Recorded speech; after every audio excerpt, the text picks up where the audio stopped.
Oi, gente. Boa tarde. Eu estou fazendo o convite aqui para a professora Célia e logo mais ela vai estar aqui com a gente. Ainda tem 5 minutinhos aí para a gente começar.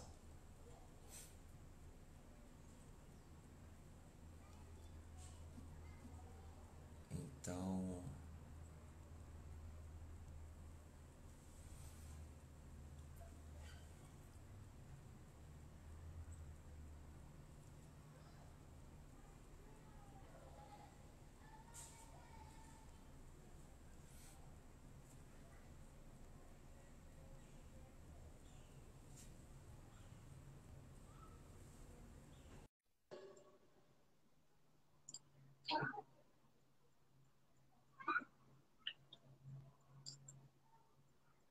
já fiz o convite aqui, estava aguardando.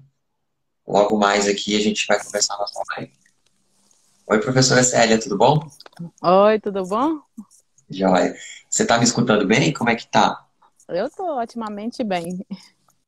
Tá. Então, assim, nós temos ainda 3 minutos. Você acha que a gente já começa? Tá ok, termina um pouquinho antes. Até porque o tempo ele já começou a contar, né? Então, Sim. Aí é bom então, pra mim por causa da luz também. então vamos começar? Eu vou Vamos. iniciar, eu apresento o projeto, aí eu te Tá ok. apresento e passo a palavra. Eu elaborei duas perguntas. Você quer que eu faça as duas perguntas de uma vez?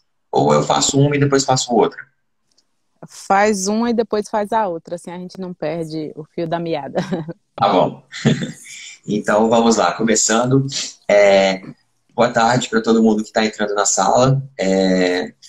Hoje teremos a sétima edição do projeto Arte e Inovação em Tempos de Pandemia, que é um projeto de extensão aprovado em edital da Universidade de Brasília, da UNB. Devido ao avanço do Covid-19 em solo brasileiro, as pessoas ficaram mais em casa. E a partir disso, nós propomos a transdisciplinaridade do conhecimento para a produção de conteúdo audiovisual por meio de lives com pesquisadores, artistas, membros das comunidades tradicionais e da cultura popular. Esse projeto busca gerar conhecimento transdisciplinar e disseminá-lo para a sociedade em geral, e assim promover a democratização do conhecimento. Esse pensamento plural é incentivado e desenvolvido no âmbito do Media Lab UNB e que integra a rede Media Lab BR. O projeto também conversa com o movimento decolonial ou decolonialismo. Então, assim, nessa edição, nós temos a honra da participação da professora Célia Chacriabá, né? A professora é mestre pelo Centro de Desenvolvimento Sustentável da Universidade de Brasília. Então, a professora Célia é ativista indígena do povo Chacriabá, em Minas Gerais. A luta dela centra-se na reestruturação do sistema educacional, no apoio às mulheres e à juventude dentro do Chacriabá, e na mudança das fronteiras geográficas para manter o seu território.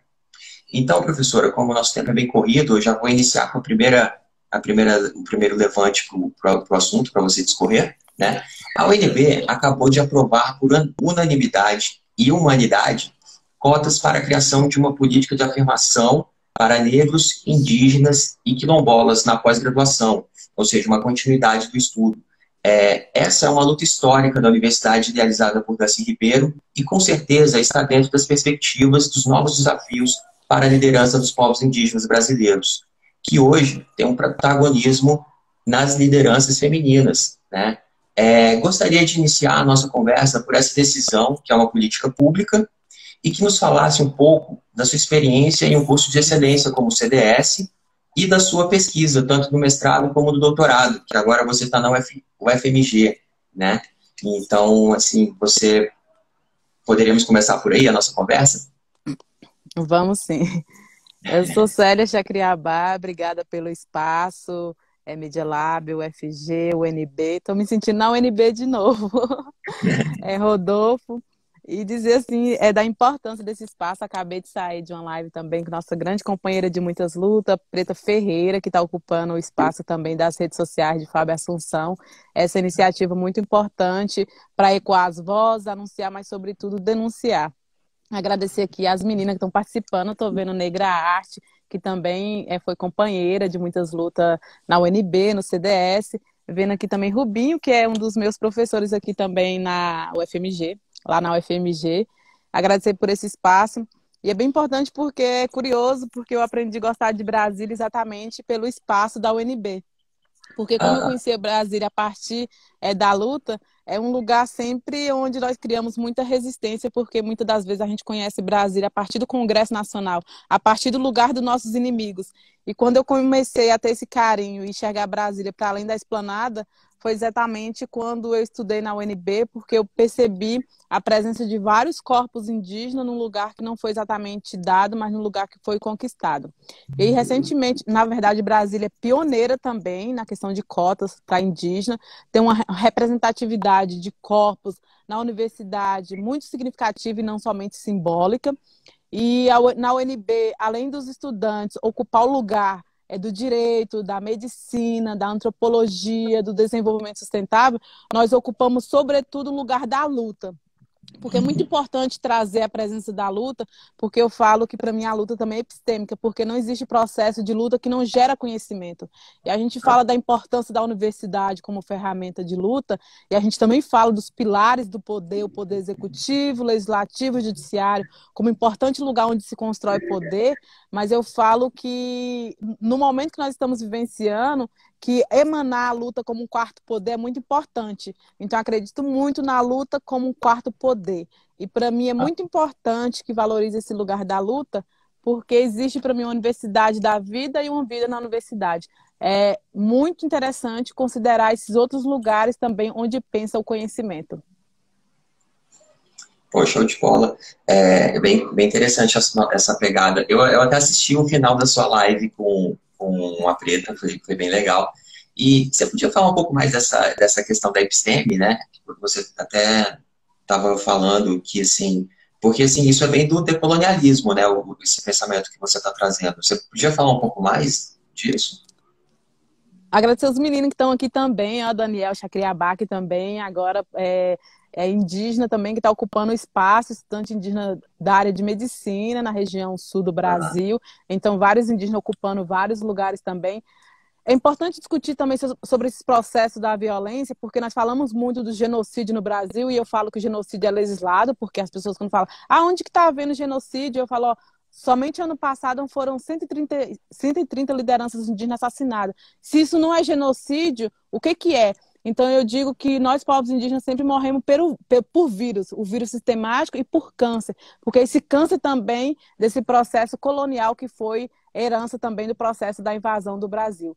Nós falamos de genocídio, mas é muito importante discutir. Genocídio é a matança de um povo, etnocídio é a matança da identidade, ecocídio quando tenta matar essa biodiversidade do mundo, mas o epistemicídio quando tenta negar e anular o processo de conhecimento. Então é muito importante porque o primeiro livro que eu li foi meu avô.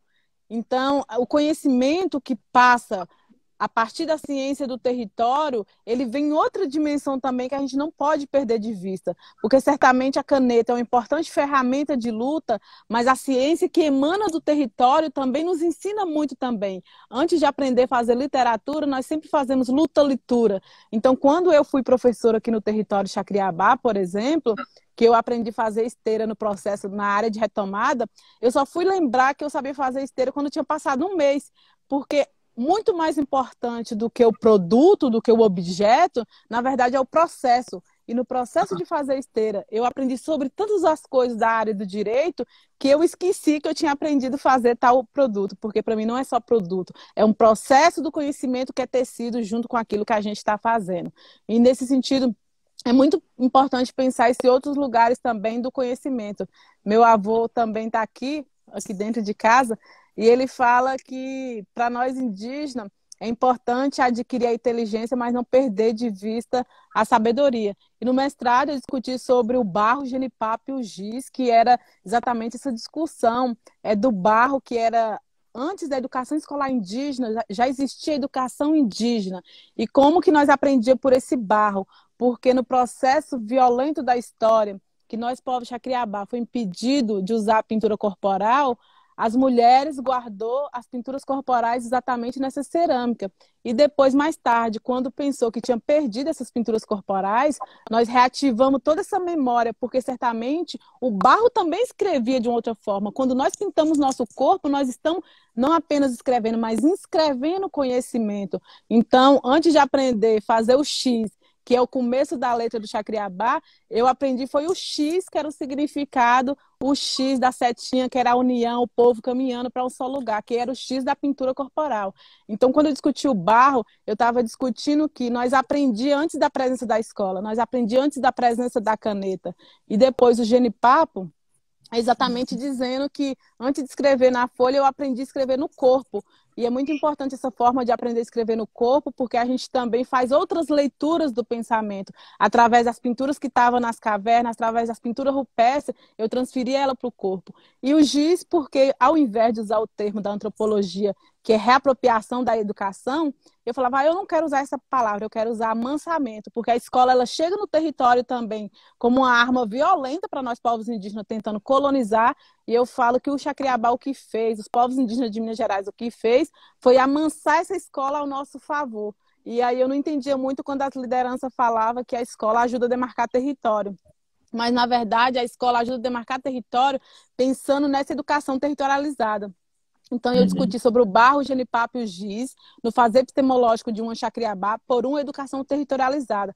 Porque eu não acredito em descolonização do pensamento e em uma educação territorializada que não seja no deslocamento dos corpos para aquele outro lugar. Educação territorializada ou educação decolonial não é sair capturando os conhecimentos para dentro da escola. É como um fotógrafo, é como a comunicação. A grande estratégia do fotógrafo e da comunicação não é sair capturando as imagens, mas é como captar o sentimento sem prender, sem congelar exatamente na tela. Então, para mim, a educação territorializada é muito esse sentimento. É a escola ocupar outros lugares também onde se aprende. Porque antes, na verdade, de existir escola em nossos territórios, nas nossas aldeias, sempre existiu comunidade, sempre existiu um saber. E nesse momento da pandemia, frente ao Covid-19, somos nós que temos mais condição de pensar esse outro lugar de saber, em outro tempo, que muitas vezes a própria escola sequestrou nosso tempo, porque ela fica tentando monitorar o tempo inteiro por carga horária, por dias letivos, por carga horária, dizendo que nós somos controlados, que isso que é educação. Na verdade, existe uma janela muito mais ampla de pensar educação. Então, é muito importante que nesse momento não é apenas os pulmões que estão adoecidos, a ciência por muito tempo também ficou adoecida, porque tinha apenas um jeito, e na verdade, para a gente retomar essa cura da ciência, a gente, como diz meu irmão, que a gente não pode perder o jeito, o olhar de caçador, porque ao mesmo tempo que é importante ler, escrever, estar na tela, a gente não pode perder a sensibilidade do mundo, perder de vista o que vem de lado, o que vem daqui, porque isso é reativar nosso princípio, a capacidade do conhecimento de elaborar a ciência na humanidade. Eu estou vendo aqui, só estou vendo se tem algum comentário aqui agora. Tem o pessoal elogiando bastante, sério, e realmente a gente entende porque você é uma grande liderança, fala muito bem. Então eu vou passar agora aqui para minha segunda pergunta. Como assessora parlamentar, gostaria que você apresentasse um pouco mais a cultura do seu povo, do Chacriabá. Você já falou um pouco aí do seu projeto de mestrado, né, da sua pesquisa. O seu projeto de doutorado é uma continuação ou você foi para outro lado agora, um outro tipo de pesquisa? Até porque é outro programa também, é diferente, né, o UNB da UFMG. Então, assim, mas é que você falasse um pouco mais dessa forma, de como contribuir para a criação de uma nova cultura brasileira, que na verdade você falou que não, a gente até conversou e você falou que seria um novo pensamento, né, não uma nova cultura, porque a cultura ela é uma outra coisa. Então, e como vocês têm utilizado? Porque vocês têm utilizado de forma muito, eu vejo assim, muito dinâmica e se apropriaram muito dos espaços que a cultura digital trouxe, né? Então, assim, como essa cultura tem proporcionado vantagens na luta, né? Você poderia falar um pouco disso? Agradecer, tá aqui Giovana também, que é aluna aí da área do direito na UFG também, muito importante, porque nós temos sementeado esse outro olhar da luta também por várias áreas do pensamento, seja na medicina, seja no judiciário, porque nós acreditamos muito nesse lugar como uma ferramenta de luta em favor da luta dos povos indígenas. Eles vão também aí da mídia índia. Na verdade, o meu projeto de doutorado, ele passa por um processo de aprofundamento, mas não exatamente é uma continuidade do projeto do mestrado. Tanto é que eu falo muito também que desde a experiência do mestrado, essa ficção também das pessoas imaginar o sofrimento da construção, elaboração do pensamento como algo individual. Então, isso é muito diferente também para nós, povos indígenas, porque o conhecimento ele é coletivo, não tem por que também eu enunciar e anunciar ele de forma individual. Então, quando as pessoas falavam assim, eu estou sofrendo para escrever, é claro que é um processo mais difícil, um processo dolorido, mas eu percebi que ele pode ser quebrado, esse gelo pode ser quebrado, essa forma de dor, quando a gente passa a compreender ele como uma construção coletiva.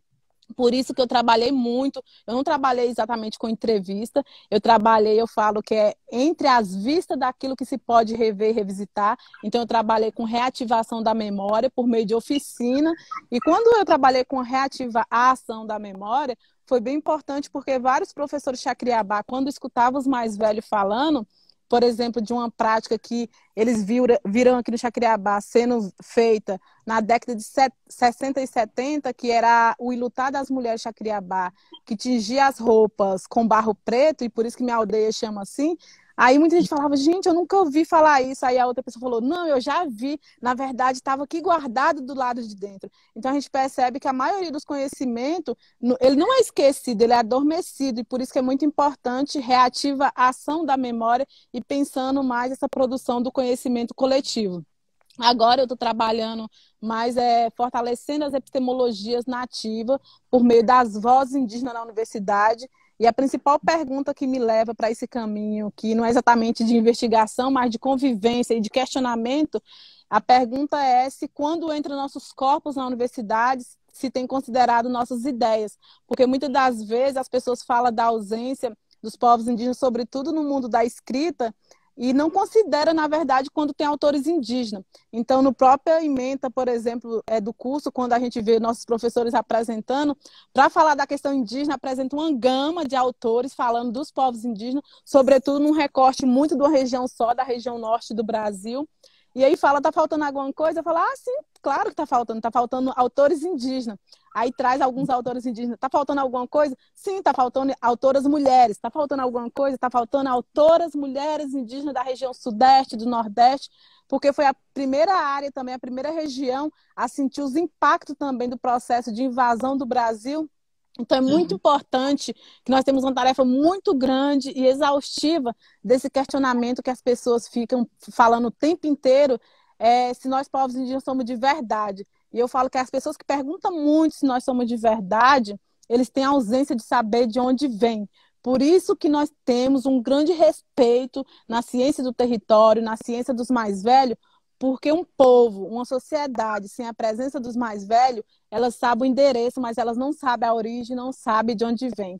Então, por isso que nesse momento também do Covid-19, nós estamos muito centrados, cuidado também nos nossos mais velhos, porque eles são os nossos primeiros livros e certamente é isso que sustenta a nossa tradição, a oralidade como uma ferramenta de luta. E as pessoas que pensam, mas a oralidade é um caminho possível, mas também é como se fosse um conhecimento menor. Mas, na verdade, por exemplo, quando eu estava na graduação, e eu fui entrevistar um pajé, e ele falava assim, se você estiver preparada para aprender agora, você para de gravar e para de escrever. Se você estiver preparada para aprender, você tem que aprender pela oralidade. E naquele momento eu me senti desarmada, armada, porque eu percebi que a nossa capacidade da oralidade, a nossa capacidade da memória é muito potente, porque se esse fogo que queima o Cerrado, se esse fogo que continua queimando a Amazônia, queimar todos os papéis, queimar nossos escritórios, eles não conseguem queimar a nossa memória. Por isso que as pessoas ficam muito preocupadas, sobretudo no ano de 2018 e 2019, intensificamos muito o movimento também em defesa da educação, nesse governo também que o primeiro ataque também foi a ciência, foi a educação, foi a cultura. E nós, povos indígenas, dizemos que nenhum governo vai conseguir acabar com a ciência, porque a ciência ela está dentro de nós. A escola e a universidade, ela está em muitos lugares, porque a escola e a universidade é nosso próprio corpo, é nossa própria vida. Nós só escrevemos porque nós vivemos, e é assim. Muito bom, Célia. Muito bom escutar você. E como é que vocês têm utilizado esses espaços da cultura digital? Porque eu estou vendo, e você até falou que entrou um irmão seu aí da mídia Ninja, né? Índia. Como que vocês estão ocupando? Eu tenho visto assim, uma ascensão muito grande, vocês ocupando bem esses espaços. E essa é uma questão até porque assim, o Media Lab, esse laboratório que eu participo, ele é um laboratório também voltado tanto para arte como tecnologia, né? E assim, quem sabe a gente não pode costurar aí depois uma parceria ou algo nesse sentido. Meu irmão, na verdade, está aqui. Quem entrou aqui foi Erisvan Guajajara, quem entrou agora, ainda há pouco aí, que é da mídia índia. Meu irmão que está aqui, ele trabalhou muito com essa noção, pensando na antropologia e a fotografia, um olhar que atravessa a lente. E é muito importante ocupar esse espaço como uma ferramenta de luta, porque além de ocupar as terras, nós também foi necessário também urgente ocupar as telas. Mas nós ocupamos a tela de um jeito diferente, porque é interessante observar que a tela esse enquadramento parece que só me cabe aqui. E nós desafiamos isso também, por exemplo, no acampamento Terra Livre Online, que era de trazer presenças coletivas. Por exemplo, o povo estava dançando, cantando, e as pessoas falavam, não dá, é só uma pessoa. E as lideranças falavam, não, eu vou cantar coletivamente. Então, nós também estamos ocupando, mas trazendo o corpo da coletividade, que é um lugar que é diferente para esse mundo digital. Mas eu falo que antes de pensar o mundo digital, porque o mundo digital é como se fosse nosso dedo, o digital do polegar do nosso dedo, é como se não cabesse as mãos e a coletividade do território. Eu falo que nós vivemos numa era digital, mas numa era também corporal, porque é nosso corpo que está trazendo para as telas, mas sobretudo num momento que é necessário e urgente também retomar a conexão espiritual. E por isso que eu acredito que as pessoas vivem num momento de muita enfermidade por conta dessa ausência também. E as pessoas também, sobretudo os pensadores indígenas, a comunicação indígena, cineastas indígenas, tem um outro jeito também de sustentar a Câmara. Porque eu falo que pensar uma descolonização do pensamento não é apenas descolonizar a cabeça, é descolonizar o olhar, é descolonizar a escuta, mas é também descolonizar as presenças, porque se existe a ausência dos povos indígenas exatamente nesse lugar, que é um lugar que era pensado, que não era um lugar pensado para nós, porque toda vez que nós estamos com o celular, toda vez que estamos na presença na tela, as pessoas falam, ué, mas indígena com o celular é como se nós fosse deixar de ser indígena, e ao mesmo tempo ninguém fala que a pessoa tornou indígena porque foi num território indígena. Então é esse questionamento o tempo inteiro, como se a cultura do outro ou o acesso da cultura do outro deixasse de ser quem a gente é. É como se a cultura do outro fosse mais forte do que a nossa própria tradição. E nesse sentido o que nós estamos tentando fazer é indigenizar as telas, é indigenizar o pensamento. Isso é diferente do processo de colonização, porque nós não queremos que o outro seja igual a nós. Na verdade, nós queremos que seja respeitado e quer, talvez, poder colocar um pouco desse sentimento do ser indígena. E, nesse sentido, para os cineastas indígenas, a Câmara não representa apenas um objeto, a Câmara também representa a subjetividade.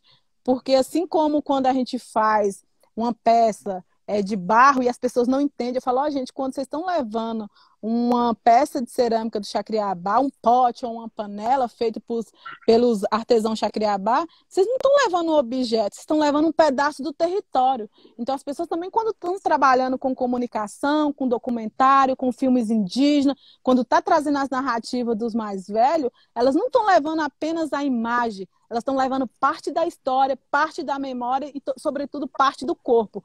Ainda que aquela liderança morre, a fala dela, a palavra dela é como se ela tivesse digitalizado aqui, não apenas a mão, mas sobretudo essa memória que não é só digital, é corporal e espiritual. Show de bola, aprendi muita coisa aqui agora.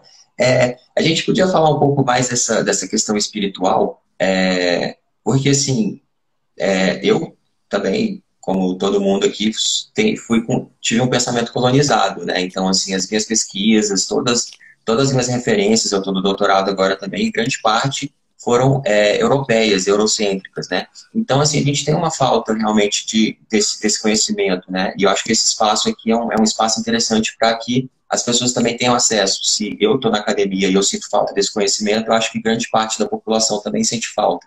Você podia falar um pouco mais dessa questão do espiritual e do corporal?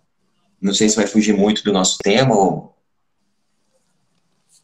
Não sei se foge do tema, mas é interessante dizer disso, porque, por exemplo, na graduação, minha pesquisa era sobre o processo de fortalecimento da língua Chacriabá. E aí meu orientador falou, é muito difícil, você não vai dar conta de ter um resultado, essa cobrança, né, da gente ter um resultado final.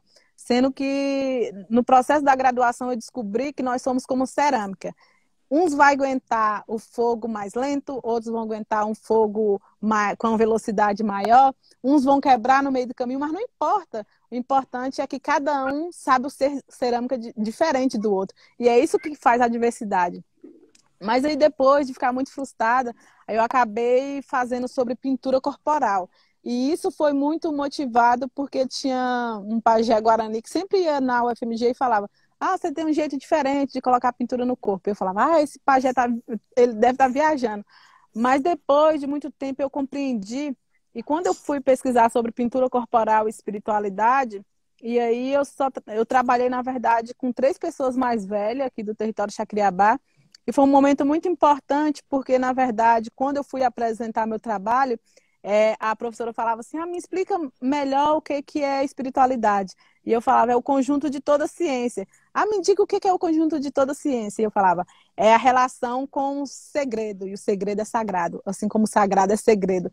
Então, quando me perguntou na UNB qual era o maior desafio enquanto estudante indígena, na verdade, eu disse que é ser ética sem perder nossa étnica, ou ser étnica sem perder nossa ética, porque quando a gente está trabalhando com nossos anciões, estão trabalhando com essa relação do ser, e ao mesmo tempo, enquanto pesquisador indígena, nós temos que ter o limite com a étnica e com a ética também, porque certas coisas do conhecimento, ele não é para ser passado, não é para ser escrito, não é para ser transcrito, e muito menos ser mencionado em certos momentos. Então, tem uma ética no nosso mundo indígena que, eu não sei, é muito mais do que as normas da BNT. É muito mais rigoroso, porque certamente isso tem impacto também com a nossa relação de sabedoria. E aí eu lembro de uma liderança nossa aqui, da nossa aldeia, que já morreu, ele falava assim, muita gente quer aprender, mas para aprender do jeito, tendo esse respeito pela ética, é muito difícil. Então, essa relação com a espiritualidade passa, sobretudo, pela relação do segredo com o sagrado e que nós temos limitações. E, enquanto pesquisador indígena, nós temos que manter essa ética sem perder a étnica. Bom, muito legal. O pessoal tá falando aqui que tá muito legal o debate. Então, Célia, eu vou fazer uma outra pergunta, que assim, as lideranças indígenas femininas brasileiras, elas têm tido uma ascensão, isso a gente tem notado. Você poderia falar um pouco sobre isso, assim, vocês estão tendo como é que vocês se uniram, porque virou uma coisa nacional, né, assim, vocês estão com essa união. Eu acho que os meios de comunicação têm contribuído bastante, principalmente os meios digitais, e vocês têm tido uma repercussão muito grande fora do Brasil, né? Você podia falar um pouco sobre essas repercussões que tem tido fora do Brasil e como a liderança indígena feminina está sendo vista nesses tempos? Então, é muito importante, na verdade, sobretudo, parece que é como se tivesse surgido de 2018 para cá, e não é. Porque, por exemplo, quando eu me perguntou o que achava ser mulher cientista, porque nós estamos na universidade e foi da área de ciências sociais, aí o povo chama cientista social, e eu falava, será que eu sou isso? Porque cientista social é como se fosse um nome demais para a gente, e nunca me coloco muito nesse lugar exatamente da universidade, nesse lugar que constrói muitas vaidade. Para nós indígenas, nós temos a universidade como ferramenta de luta, mas é muito importante pensar a universidade sem matar o que a gente é. E depois que as pessoas falam, mas então você agora está no doutorado em antropologia, como você se sente sendo mulher cientista de novo? Sempre essa pergunta em questão. E eu falo que as primeiras mulheres cientistas, para mim, são as parteiras, são as benzedeiras Chacriabá, E quando eu perguntava para elas qual foi a contribuição delas no processo da luta, elas falavam assim, não, eu não contribuí muito não, na verdade, as mulheres Chacriabá, na luta de 87, o que nós fazíamos era só plantar grande braçada de roça e também porque nós tínhamos que sustentar nossos filhos. E aí eu estou escutando a mensagem do combate do Covid-19 aqui nos territórios indígenas. Está passando agora. Que as lideranças estão falando nos áudios, que é importante também para manter essa prevenção. Tá. Mas aí depois, quando eu perguntava para elas, aí elas continuavam respondendo, repetindo, não contribuí não.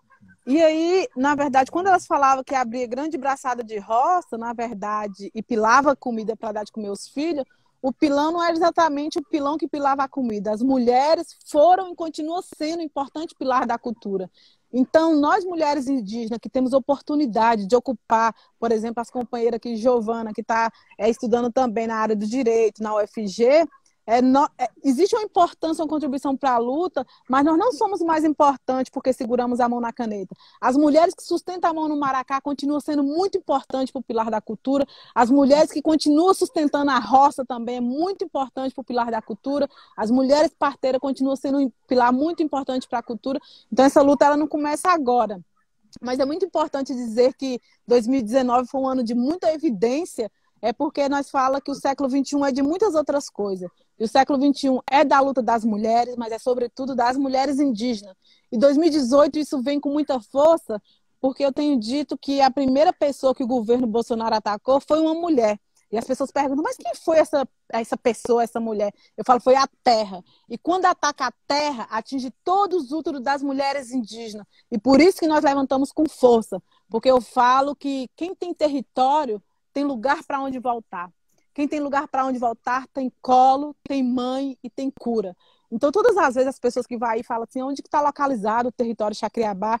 E eu falo, é sudeste do Brasil, é no extremo norte de Minas Gerais, é no bioma do Cerrado. Hoje, em torno de 70 povos indígenas vivem no bioma do Cerrado. E as pessoas falam, mas eu vi na internet, é na margem do Rio São Francisco. Vocês sabem nadar? E, na verdade, é importante dizer que o território Chacriabá foi demarcado apenas 1/3 do território original. E quando faz essa pergunta, vocês sabem nadar? E nós falamos, não, principalmente a juventude, sobretudo as mulheres, não sabem nadar. Mas vocês não são indígenas, vocês não são Chacriabá? E eu comparo a ausência do rio, assim como um filho que é retirado, arrancado do direito de amamentar no peito da mãe. Uma criança que é arrancada desse direito, ela pode crescer. Nós podemos viver, mas nós vivemos com trauma. Assim é também a população Chacriabá, porque nós só não afogamos nesse rio porque foi a ausência daquilo que nós não vivemos no rio que nos afogou. Então nós temos muitas ausências e por isso a luta das mulheres indígenas se torna muito mais evidente nesse momento. Nós estávamos com um projeto já construído, porque ano passado nós realizamos a primeira marcha das mulheres indígenas no Brasil, foi em torno de 110 povos, mulheres indígenas que nunca tinham ido em Brasília, que chegaram ali, chegando até a sua primeira cidade, algumas de carro, outras de canoa, outras de caminhão, mulheres que falavam língua diferente, mulheres que também se conectavam numa luta diferente, mas ali é como se nós conhecêssemos, porque nós estávamos unidas a um só sentido, que era a defesa do nosso território, que era a defesa da saúde indígena. Foi muito forte e potente naquele momento acontecer a primeira marcha das mulheres indígenas, que tinha como tema território, nosso corpo e nosso espírito. Esse ano nós já estávamos com o projeto pronto para percorrer os 27 estados do Brasil, nos territórios indígenas, num trabalho com as mulheres indígenas. A contribuição das mulheres indígenas no processo para reduzir e combater as mudanças climáticas, discutir uma outra economia, mulheres indígenas e a comunicação, e, sobretudo, nós tínhamos uma intenção muito grande de discutir o fortalecimento da presença das mulheres indígenas na vereança ou enquanto prefeita, porque é muito importante que as mulheres ocupem outros lugares para além do chão da aldeia, mas sem perder a conexão com as lideranças, com o coletivo e com o território. E por isso essa luta internacional, também do apoio internacional, que é Tecendo Rede, tem sido muito importante. Mas as pessoas falam, não é contraditório vocês buscando esse apoio internacional, porque é exatamente nesse internacional que foi todo o motivo também responsável pelo processo de colonização, por exemplo, quando aconteceu a jornada Sangue Indígena na Europa. Mas, na verdade, nós falamos que se eles são grande parte do problema, eles têm que somar agora como grande parte da solução. porque as pessoas, muito maior do que pensar a dívida externa com o Brasil, é a dívida histórica. E nessa dívida histórica tem uma dívida imensa com os povos indígenas. Por isso, não dá para pensar o Brasil sem pensar exatamente essa dívida nesse saldo que é com a questão territorial dos povos indígenas, com a presença das mulheres indígenas também. Muito bom esse pensamento. É, é, e vamos só retornar um pouquinho mais. A sua pesquisa de mestrado, você trouxe essa questão tanto da pintura corporal. Você podia falar um pouco mais dessa parte da pintura, da relação corpo-território e essa pintura?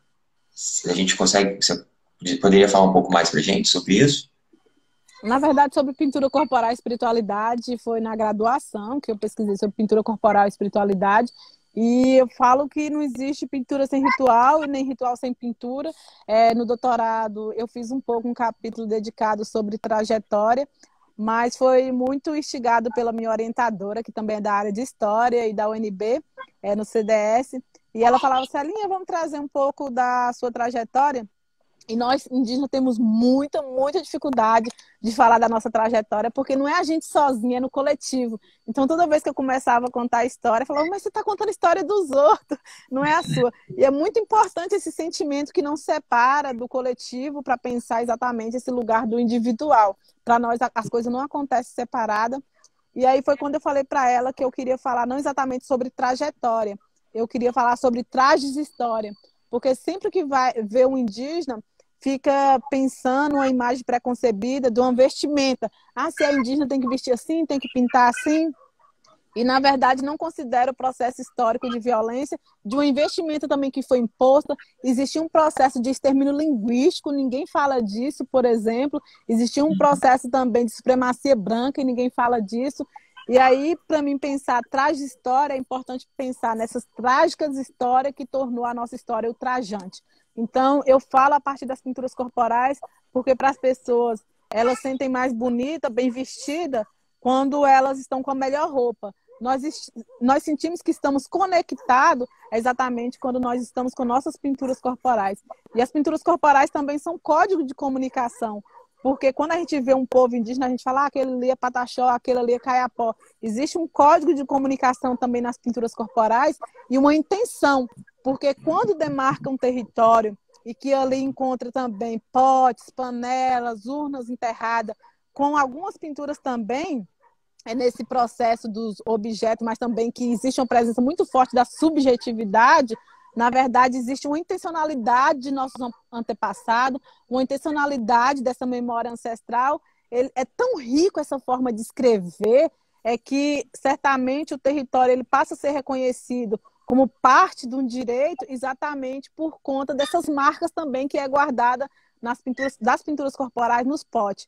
Por isso que eu falo o tempo inteiro que muito mais importante da gente construir uma peça de barro, uma cerâmica, uma panela de barro, para durar a vida inteira, é importante até que ela se quebra, porque é no processo dela quebrar que não coloca a transmissão do conhecimento em risco. Uma coisa que é feita para durar a vida inteira, certamente coloca a transmissão do conhecimento em risco.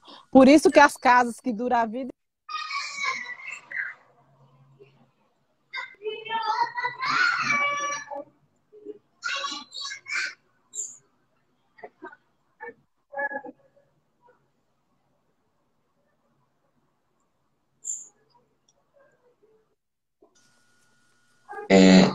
Eu acho que deu um delay aqui. deu. Deu, né? Você quer concluir de novo a questão do pensamento? Não, eu concluí exatamente quando deu. Então, sério, tem um pessoal que tá, já várias pessoas, eles estão perguntando como que as pessoas podem contribuir na luta indígena. E eu acho que aí são várias formas de contribuição, né? Não só financeira, mas com trabalho ou com alguma coisa. Você poderia responder essa questão? Porque já foram várias pessoas perguntando como contribuir com a causa, com a luta indígena. Agradecer aqui a mídia Ninja também, que tem conectado também para vocalizar nossas vozes. Todas as lives faz retransmissão também, que é importante vocalizar esse momento de denúncia, de ataque também ao genocídio dos povos indígenas. mas, sobretudo, para ajudar nesse momento, é muito importante que as pessoas entendam que quando falar em demarcação do território, é muito mais do que perpassa muito mais do que pelo sentido de um favor aos povos indígenas, de uma luta somente pensada para os povos indígenas. Demarcar os territórios indígenas hoje comprovadamente representa a solução para reduzir, para barrar as mudanças climáticas. Então, pensar a demarcação dos nossos territórios indígenas é garantir exatamente a vida para a humanidade. Eu tenho repetido muitas vezes, em todos os espaços que eu tenho falado, de que as pessoas que conseguirem sobreviver esse momento da Covid-19 vai ter que enfrentar um segundo momento de guerra respiratória. Mas uma sociedade sem os povos indígenas vão sentir todos os efeitos das mudanças climáticas, mas já vai ter matado o seu principal princípio ativo, que é os povos indígenas, porque hoje nós representamos 5% da população da humanidade, mas nós protegemos, somos responsáveis por proteger em torno de 82% da biodiversidade do mundo. Então, isso é muito, essa responsabilidade é muito grande. Por isso que quando perguntava para nós lá na jornada na Europa se nós estamos cansados, nós falávamos sim, nós estamos cansados de ser 5% da população do mundo e proteger em torno de 82% da biodiversidade. Isso é um fardo muito grande, então é muito importante que as pessoas que pensam a luta dos povos indígenas, que quer agregar na luta dos povos indígenas, tenham essa consciência que hoje demarcar os territórios indígenas é salvar a respiração, é salvar a alimentação, porque antes da gente pensar alimentação sem veneno, antes da gente pensar autonomia alimentar, soberania alimentar, a gente tem que pensar sobre paladar, saborania alimentar sem veneno. Então, se as pessoas não se sentem sensibilizadas em defender a luta do território dos povos indígenas, porque não está sujeito a morrer pelos conflitos territoriais, como todos nós indígenas estamos sujeitos a morrer, porque todos os territórios indígenas no Brasil que eu conheço só foi demarcado depois da morte de alguma liderança indígena. Então, se elas não se sentem sensibilizadas por isso, nós vamos morrer de outro mal em comum, seja por falta de ar, seja também pelo veneno que chega na nossa mesa. E nesse sentido, é importante que nesse momento do Covid-19, ajude colaborando nas vaquinhas. Na nossa bio também pode estar colaborando via Associação Chacriabá, tem os povos Machacali, tem outros povos indígenas da região Nordeste, a Poime também está com a campanha, existem os parentes também da região Norte que está morrendo também, principalmente porque nesse momento nós, povos indígenas, não representamos nem 1% da população brasileira, mas nesse momento de Covid-19 já chega em torno de 9,7% da letalidade do vírus nos territórios indígenas. Isso significa que nós estamos ameaçados no extermínio da totalidade de nós, povos indígenas. Então é muito importante que as pessoas pensem nessa humanização coletiva, porque a morte e esse genocídio que está em curso no Brasil não pode ser justificado pela letalidade do Covid-19, mas é a mão do Estado brasileiro atuando de forma leviana. Então é importante que vocês contribuam e, sobretudo, não dá para dizer que é a favor dos povos indígenas e votar em deputados, em senadores ruralistas. É muito bom. E é interessante também que assim os povos indígenas têm um conhecimento ancestral, né, e um conhecimento da biodiversidade. Então, assim, vários medicamentos, indústrias farmacêuticas na verdade, usurparam esse conhecimento para lucrar ganhando dinheiro, né? Então, assim, é um conhecimento, é uma ciência que já era tradicional dos povos indígenas. Eu acho que o pessoal também não sabe um pouco disso, né? Eu acho que, não sei se foi em 92, na época de 92, que isso foi um pouco debatido. Então, assim, tem esse outro déficit também, essa outra questão, que grandes indústrias farmacêuticas lucraram, né, com o conhecimento indígena e patentearam vários medicamentos e tudo.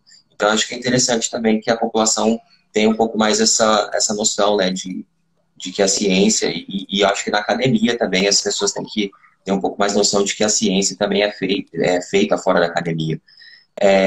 Mas é isso, sério, a gente está entrando, acho que nos nossos 10 minutos finais, aí eu vou deixar agora com você, para você arrebentar. Isso já está arrebentando geral, né? Mas aí tá com você aí a palavra. Como diz Giovana aqui também, ela disse que defender os territórios indígenas é defender a própria existência da humanidade.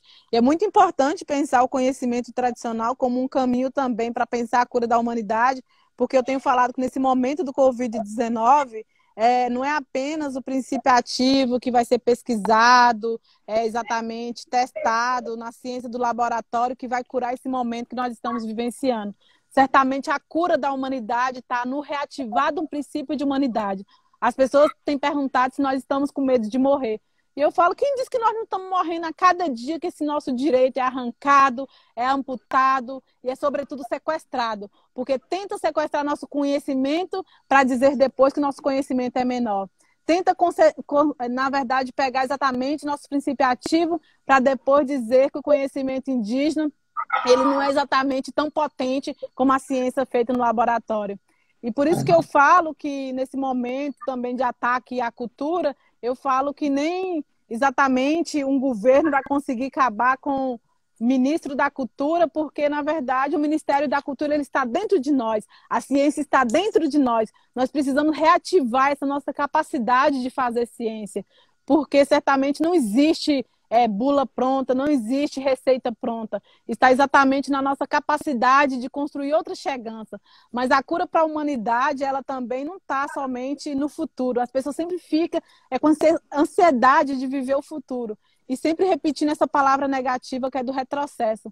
E eu falo que nesse momento nós precisamos recuperar outros ré positivos, que é o ré da retomada, que é o ré de se resignificar, que é o ré de reinventar, que é o ré de recoracionar também, tomar também esse sentimento do coração, porque certamente nós não entendemos, as pessoas aprendem a desenhar uma cidade inteira, conseguem esconder a terra, para depois perder essa conexão com a terra como parente. Então, nesse momento, nós estamos vivendo um momento que a terra pede socorro, e é muito importante que a humanidade faça essa escuta, porque aquele que não conseguir fazer a escuta do chamado da terra, já não vai escutar mais ninguém. Porque uma sociedade sem os povos indígenas é como uma casa sem alicerce. Uma sociedade sem os povos indígenas, ela sabe apenas o endereço, mas perde a conexão de onde vem. Uma sociedade sem os povos indígenas, elas vão ter sede, mas a água vai estar suja. Uma sociedade sem os povos indígenas, não pode existir o céu se não existe sustentação da terra. Uma sociedade sem os povos indígenas e sem nossos anciões, elas vão até poder pegar a mão na caneta, mas ela vai perder parte da memória. Por isso que esse fogo que continua queimando o nosso cerrado, que tem a maior medicina do mundo, que sustenta a nossa ancestralidade, porque nós, povos indígenas, não morremos, foi pela força da ancestralidade. Uma sociedade sem os povos indígenas já não vai conseguir mais respirar. É muito importante que todos retomem exatamente esse sentido de humanidade, e um Brasil sem pensar os povos indígenas é um Brasil pela metade. Um Brasil e uma universidade sem pensar a sabedoria e a ciência, na verdade, também vai construir exatamente uma ciência adoecida. Então, obrigada pelo espaço. Vamos seguir ocupando, demarcando e conectando as nossas telas, porque em tempo de isolamento social nós continuamos sendo conexão de alma.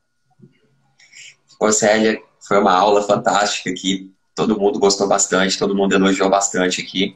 Teve um pessoal, uma antropóloga até de Londres aqui, que falou que eles estão se reunindo lá também.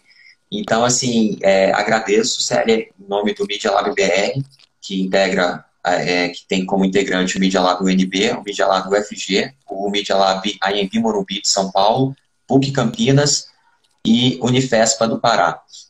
Então, assim, a gente te agradece e agradeço em nome do Media Lab, e foi uma aula fantástica. Muito obrigado. Obrigada. Agora, depois de ocupar as telas, nós vamos ocupando as terras, porque a juventude também está fazendo um trabalho muito importante aqui também no monitoramento, e é importante porque, na verdade, a gente está na universidade, mas nós não perdemos exatamente com a conexão aqui no território, que é o lugar mais importante, e eu falo que muito mais importante do que a gente calçar o primeiro sapato para percorrer o chão do mundo é quando a gente chega no território e aprende a se descalçar, porque certamente a ciência do lado de fora só tem sentido se não matar a ciência do lado de dentro e dizer que a pandemia, o vírus também mata, mas o racismo mata, o ódio também mata, a falta de alimento também mata, o ódio mata e a colonização mata. Nós somos a resistência que a colonização não conseguiu matar. Por isso nós vamos seguir descolonizando o pensamento. Como diz Giovana, descolonize-se. Sem descolonização do pensamento, as almas vão continuar aprisionadas. Show de bola. Obrigadão. E fica comigo. Tchau, tchau. tchau.